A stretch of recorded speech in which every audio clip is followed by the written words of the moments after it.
Welcome, welcome, welcome to an episode of Out and About with Glorious Life on Wheels. I am so excited today. We are taking a trip back in history to a quaint little town in northeast San Diego, about 50 miles northeast of the city of San Diego. There is so much to share about the town of Julian. I don't even know where to begin. From its beginnings as a gold rush site, the third gold rush, I think, city in California, to its present fame as a tourist destination known for delicious apples, many fun activities, and even some ghostly adventures. But we're going to share all that, and you're going with me today. So come on, let's get going. You'll be seeing it all, the beautiful mountains, the wineries, the ghost encounters, and a mine tour. So this is going to be packed with adventure, and I'm so happy you're with us. So come on, let's finish going. Let's go. I'm ready to fly down 65, hit the coastline in the sunshine. I'm going to find my new high, hit the coastline in the sunshine.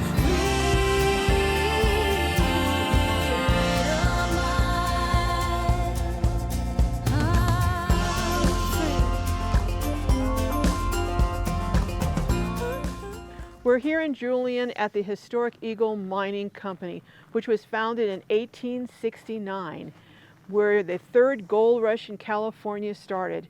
It's my understanding that at least $4 to $5 million, which was a boatload of money in 1869, worth of gold was mined out of this location.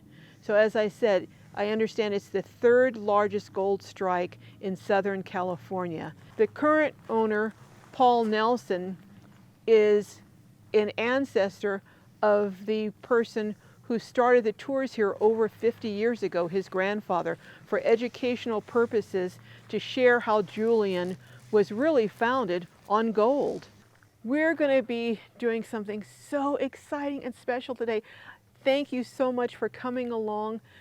I'm a little scared of going down underground, but I know it's going to be exciting and worth the little bit of fear and anticipation to hear and see something that's so a part of not only the history of this region, but of all of California. So come on with us, and we're going to show you everything that we can find out about it today. This is Paul Nelson, the current owner of the Eagle Mining Company, and I see you're kind of set up here for Halloween. Yeah, covering up to share some fun for the families to come up and have a little Halloween. So what are you going to be doing for Halloween? We have a lot of props and displays set up in the mine to do a tour through the gold mine for just Halloween. Can you tell me a little bit about all of the things that I'm seeing here, all of the machinery and equipment? A lot of the old mining machinery was used to crush the quartz rock to extract the gold. Very crucial in the operation. First of all, panning in the creeks was the cheapest way to find gold, because all you had is a gold pan, whereas in mining you had to have all the equipment to extract it out of the mine. So what did you do as a little boy with your grandfather? Did you work with him alongside, or how? Yes, we played here on the hills and had great times here. Doing tours through the gold mine was just exciting for us as little kids. We do generation after generation of kids and their kids. Schools in the 4th grade learned about the gold rush of 1870 here. So a really crucial part of California history. Yes. Well, let's go on in and see what's ahead. Come on, we're going down into the mine. Now I understand this is called the adit. Yes. Whenever you enter a mine, there's always one of these entrances. This structure gave a miner a way to lock up his mine to protect his gold and all the expensive equipment, because he had a lot of money invested in digging the gold out of the mine. Now, when you're looking for gold, you always find the gold in the quartz like you see on this ledge. Mm-hmm. This is what they're crushing to extract the gold. Now, this mine was dug back in 1870 by candlelight. Miner would have a simple miner's hat with a sardine can as a reflector and a candle as a light, digging in the mine. Wow. As time changed, the methods changed over the years. Back then they used candle, then they went to a flashlight, and eventually the electric light like we have it in the mine today. Now, you hear about the canary in the mine.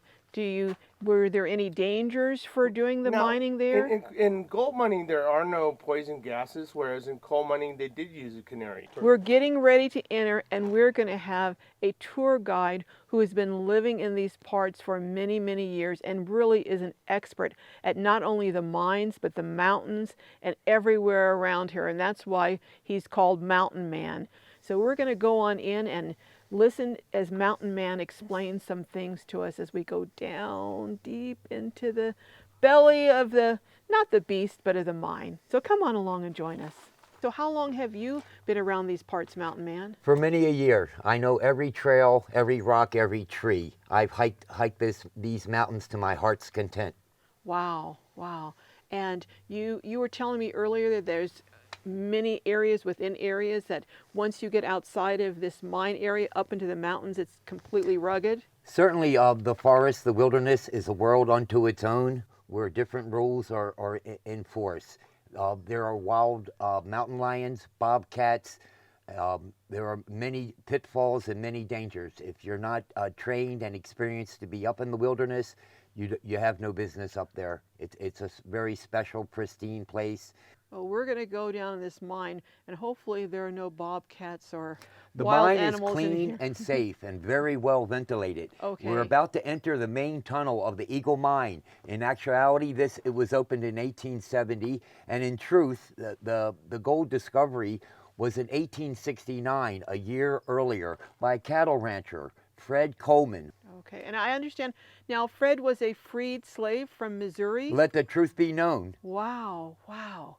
It's amazing. Okay. So they dug these tunnels seeking quartz veins that are this wide and run for miles into the earth for the purpose of removing them for processing. They have to crush it and extract the precious metals of gold, silver, and copper. Okay. These tunnels were hand forged by men with chisels, picks, shovels, and blasting powder. In the era of 1870, dynamite and nitroglycerin had not been invented. They were using bat droppings, pure and simple, guano, mined all over the continental United States out of bat caves. It is rich in ammonium nitrate and can be refined into gunpowder and explosive powder. Wow, well, why don't we get started on this tour? Yes, ma'am. I'm just anxious to see. There's a lot to see and a lot to show you.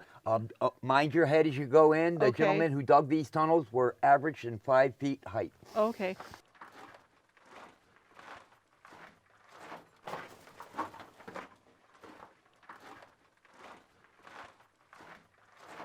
The mine is temperate at 62 degrees all year round. It does not vary more than 1 degree. You see, rock is the super insulator.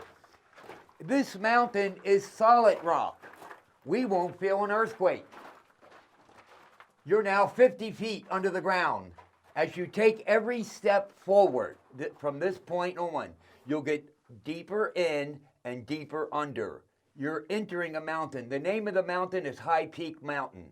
You're in the Eagle Mine. We're going to intercept with the High Peak Mine, a larger corporate mine, and go out the back tunnel of their main tunnel. Okay. These tunnels are side tunnels. All the quartz has been removed out of the tunnels that you're in. This is sedimentary rock. That is not quartz. Albeit it's millions and millions of years old and came from the inner parts of the earth. It does not yield precious metals. So this whole area was dug with picks and Chisels axes and chisels? sledgehammers, Wow. blasting their way in, gaining between 6 and 8 feet a day entry into these tunnels. And we're going in, we're proceeding back into the main tunnel. Amazing geology all around you. The mine is super ventilated. This air is so fresh, I call it right now air. I mean right now, it just came in. And it's coursing through the tunnels and going out the back door of another tunnel, constantly moving. I have some ancient geology I want to show you. This represents, according to scientists and geologists who have tested it, I am neither, 3 billion years of ancient geology. They called it the star vein. It appears to be a swirling mass of material. The gray material is actually lava, kid you not, and the white and copper colored material are the remnants of a quartz vein caught up in tectonic forces at the bottom of the ocean. This was a geological indicator that large quantities of gold were present. I see. And that proved to be the case here in the star vein to the left of you, where they got 15 to 20 ounces of gold for every ton, U.S. ton. This is the star vein. It goes back 250 feet. There are tunnels off the tunnels. There's shafting back there, down and up. The miners kept their tools and supplies in the mine where they felt they were safe. They were wary of trespassers, and the mine was their biggest investment and precious property. Miners' claims start above ground. If you follow a miner's claim, that entitles you to the mineral rights underneath the ground. We're entering an area where two mines are connected. I note the Eagle Mine of 1870, and we're going to intercept with the High Peak Mine. Remember, we're in High Peak Mountain. You're about 300 feet into the mine and about 400 feet underground at this moment. We're walking uphill. They took the time to grade the tracks. That way, when the cart left the mine, it was full of rocks and the cart would leave easier. We're about to enter the High Peak Mine. The mines operated separately for many years. At some point in the juncture, I don't know exactly when, they shook hands, made a deal, opened up the tunnel, and did business together. So there were two separate owners at that time? Yes, the Eagle Mine was owned by Billy Moran.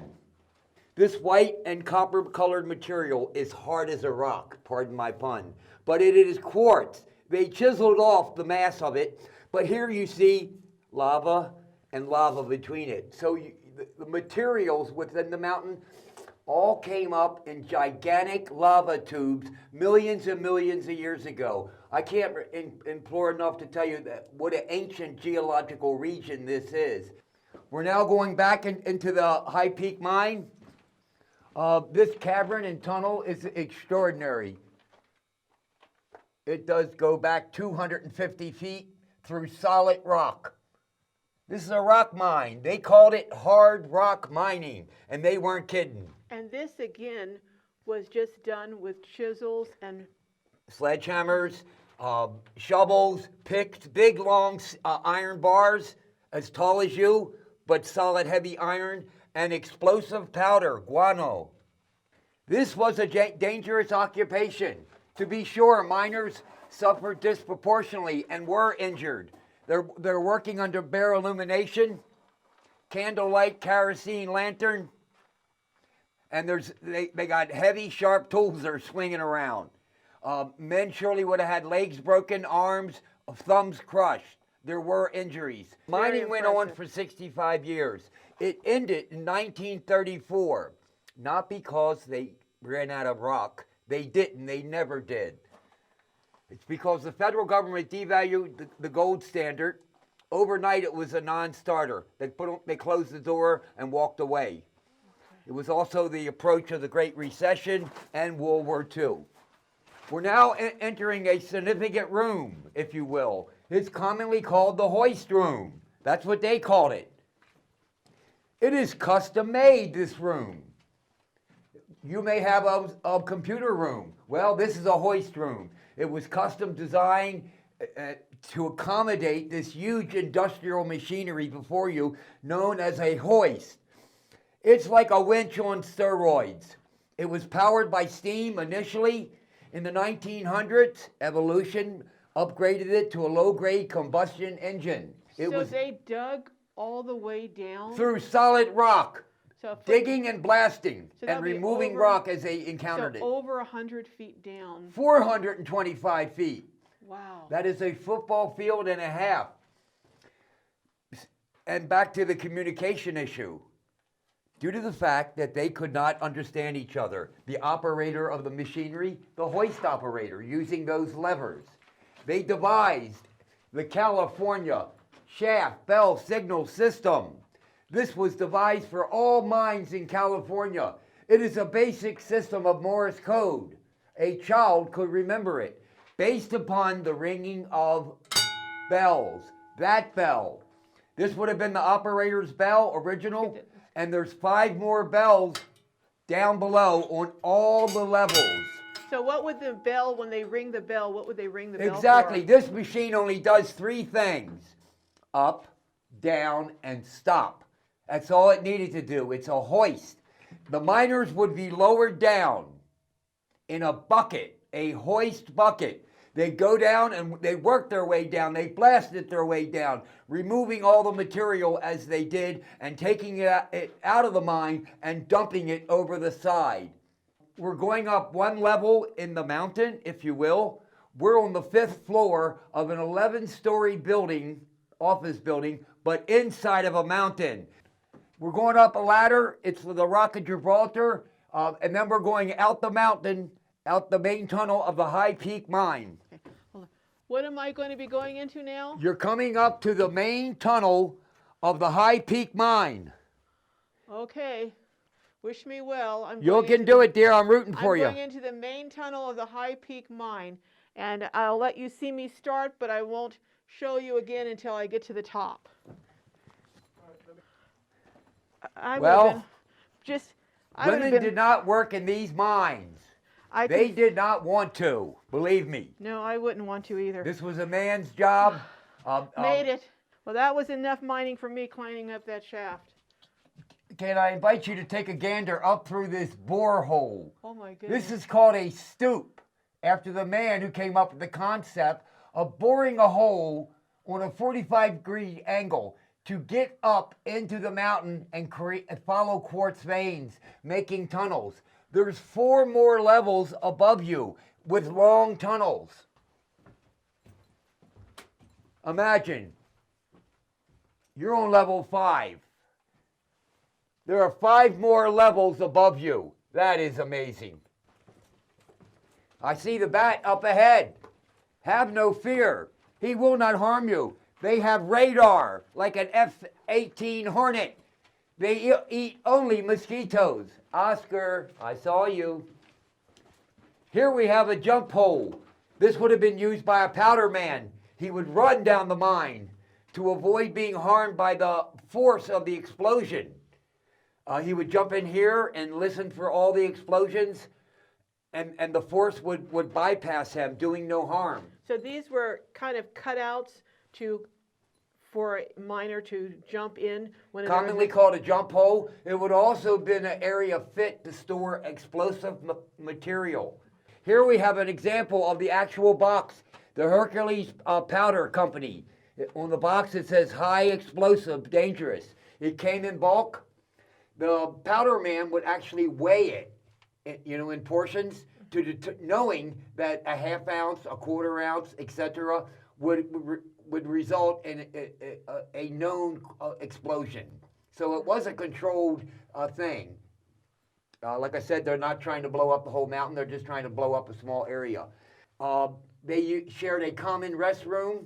It was jokingly called the honey pot, but there was never any honey in it. And we'll leave that be. You can use your imagination after that. So that's But an example of a honey pot. that is the honey pot Okay. that they used. It's been sanitized subsequently, and 150 years have passed, so whatever's in there is petrified. I'm going to take you into the VIP room. Nobody sees this room. I'm not even allowed to take you in this room. I bring groups of 20 at a time.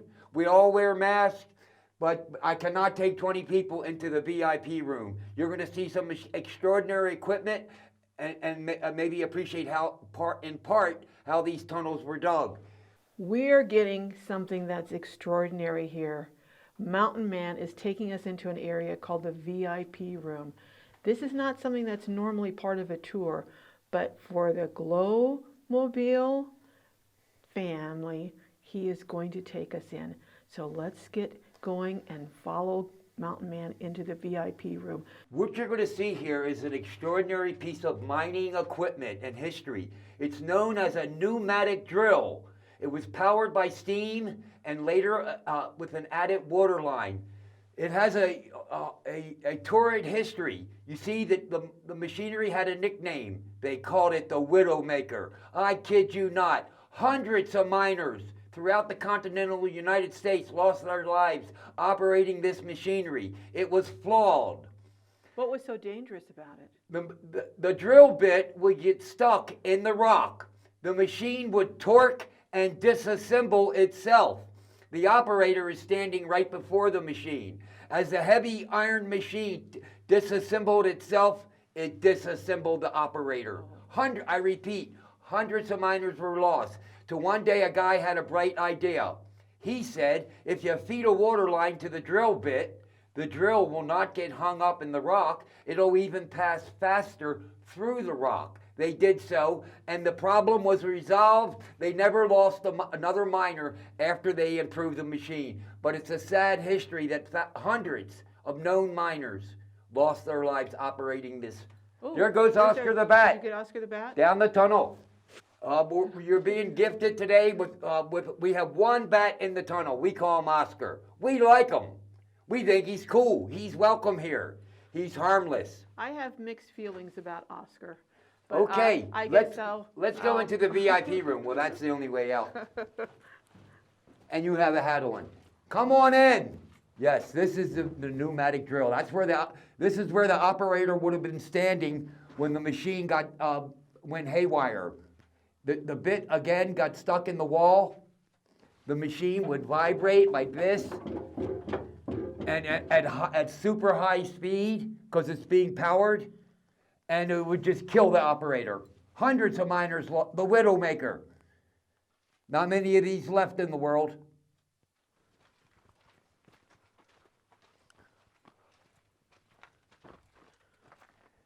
And you're now coming out of the High Peak Mine.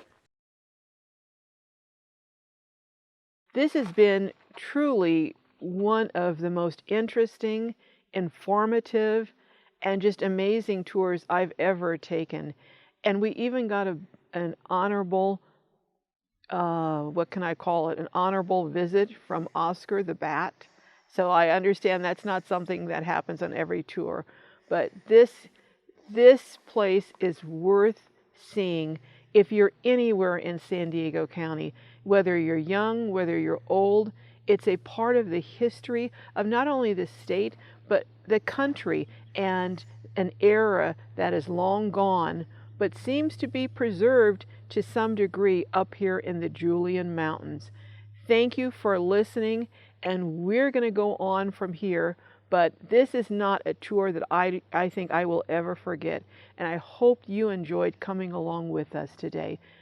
Don't forget the Eagle Mining Company in Julian. If you're anywhere in the area, I'd say it's worth the trip, the beautiful trip up into the mountains of Julian to see it.